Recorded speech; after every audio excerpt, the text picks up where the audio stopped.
Alright, welcome to today's lesson on strategic planning. Now the first thing we're going to talk about is the idea of a competitive advantage. This is the overlying goal of every organization that's out there. We want to create what's called a competitive advantage, the ability to outperform all of our rivals within our industry. Now typically, an organization gains competitive advantage through one of a variety of means. The first is the cost of product. So your ability to have increased operating efficiency. So because you're so efficient at producing your product, you're able to offer that same product at a lowered price than your competitors. The second way that we can have a competitive advantage is the quality of our product. So because our product is so much better than our competitors, people are more likely to purchase from us. The third way is through better knowledge and speed. What I mean by that is your ability to innovate better. So by having more innovation and coming up with new ideas and new products, and then your ability to get those products to market at a quicker rate than your competitors is going to give you an advantage. The next way we have is called barriers to entry. So the idea here is that I have created some sort of product or some sort of situation where it makes it difficult for new competition to enter into that same market. For example, perhaps they don't have the distribution channels that I have already set in place to distribute my product out there. So it's very difficult for them to come in because they can't get their product out there as easily. And the final way that we typically see a competitive advantage occurring is through financial resources. If I have much more financial resources than my competitors, that means I'm much more able to absorb losses to them, so I could perhaps offer my products at a lower price for a sustained amount of time, putting my competitors out of business. Or I can emphasize investments and make my company even bigger and buy out another company or a competitor. The ultimate goal here that we want to have is creating what we call a sustainable competitive advantage. This is where I can keep that competitive advantage over a long period of time. It's very difficult to create this and to keep it for a long time as well. So the strategy that a company wants to create is what we're going to try and put in place to make sure that we maintain and get that competitive advantage. This is made up of a couple things. Number one is called strategic intent. This is the process of focusing an organizational energies on unifying and compelling goal. I then use strategic management. So now that I have an overlying goal, for example, like Coke, maybe their overlying goal is that they want to have a beverage at arm's length of every customer.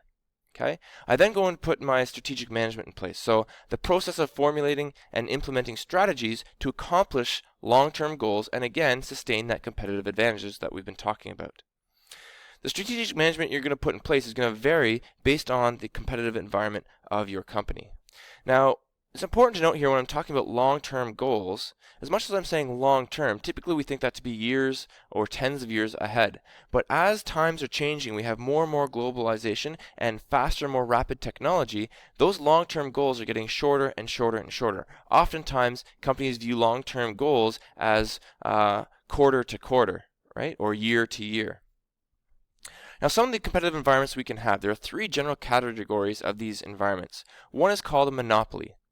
This is when you have only one firm with absolutely zero competition around them. So in other words, you have an absolute competitive advantage because there's no one competing against you. This is very rare in society today. Examples of this would be something like the LCBO, right? There's no one else who can sell alcohol in Ontario unless it's the LCBO. Or Ontario Hydro, they're the only people that can possibly provide hydro, right? The second type of category we have is called an oligopoly. This is where you have a few firms with some competition between them, but they typically try to cooperate together and work together so that they are all succeeding at a better rate. An example of this would be the big five Canadian banks, right? CIBC, TD Canada Trust, Scotiabank, and I don't know, whatever the other two are. The third type is when we have ultra competition or a truly competitive environment. This is where you have many, many firms directly competing against each other, where whatever competitive advantage you can attain is only temporary, as another company will surely go ahead and beat you or take it away. This is the most common situation we have. An example of this would be, I don't know, men's apparel, right, or women's apparel, where you have tons and tons of different stores selling clothing to women and men. So now we know what those are, we have to figure out how to put this strategic management process in place. So we have this broken down into three sections. The first is called strategic analysis. Then we have strategy formulation, and finally strategy implementation. So we'll talk about these over the coming days. Today we're going to focus on strategic analysis.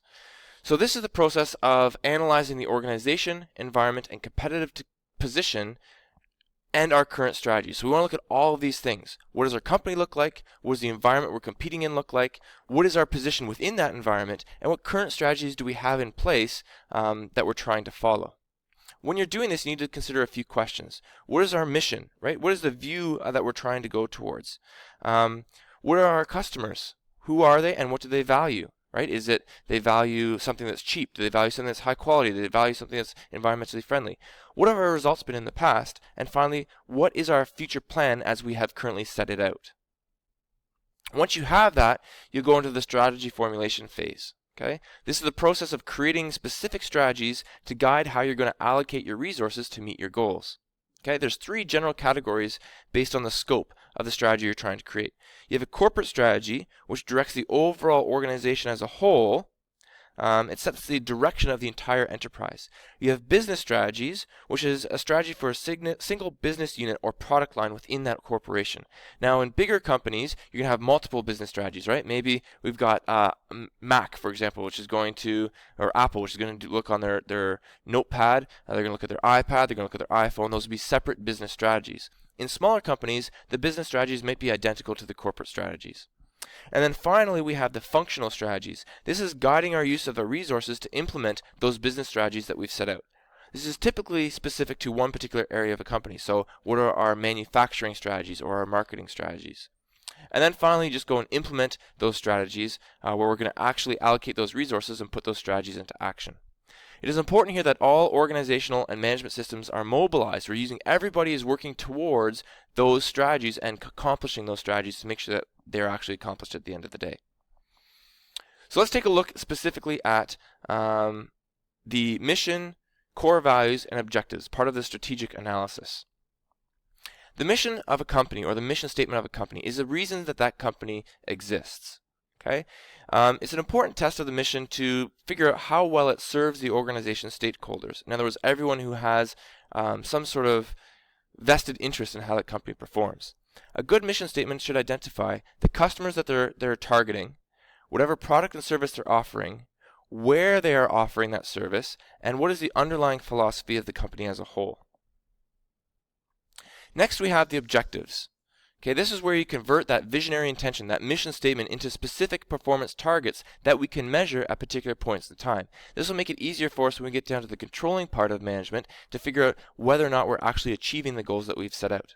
All of these objectives should be considered to be SMART. That means specific, measurable, attainable, referred to, and timely. Things that are specific, you're targeting key results, specific key outcomes that you're trying to figure out if you reach them or not. They should be measurable so I know whether or not I have attained them. They should be attainable. This means you want them to be challenging and difficult, but they should be somewhat realistic. They need to be referred to. You need to keep going back to those overall objectives over and over again so people are focused on what they're trying to do, and they should be timely so we have a specific timeline or date set out. Finally, we're going to talk about values and culture. Values are a company's overall broad beliefs about what is or is not appropriate for that company as a whole.